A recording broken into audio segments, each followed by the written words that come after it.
Dans la prière de Jésus, cette réalité divine du Père, en communion avec l'Esprit Saint et du Fils, est présente de façon unique. C'est l'amour dont il porte lui-même la plénitude, la volonté du Père qui est son unique nourriture, l'Esprit Saint qu'il reçoit du Père. Jusqu'à la venue de Jésus, la prière restait nécessairement enfermée dans un horizon très limité.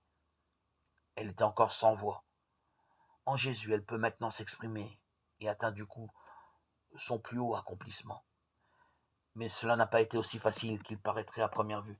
Non seulement parce que les mots humains par eux-mêmes sont défectueux et qu'il était difficile de créer un langage approprié à cette réalité divine indicible, mais la difficulté était beaucoup plus profonde. La nature humaine dont Jésus fut revêtu connaissait encore les traces du péché. La langue même que jeune enfant il apprit à balbutier portait aussi la marque du péché. Elle n'était pas pure comme le Verbe de Dieu est pur. Argent natif, purifié 7 fois au creuset de la terre. Psaume 11, 7. De cette pureté dans laquelle toute prière restaure les mots humains.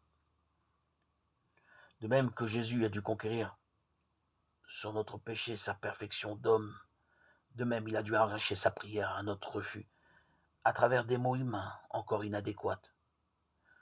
Comme homme lui-même a dû apprendre à prier, et il n'a pu le faire que là où il a approché de plus en plus près de notre péché, dans la tentation.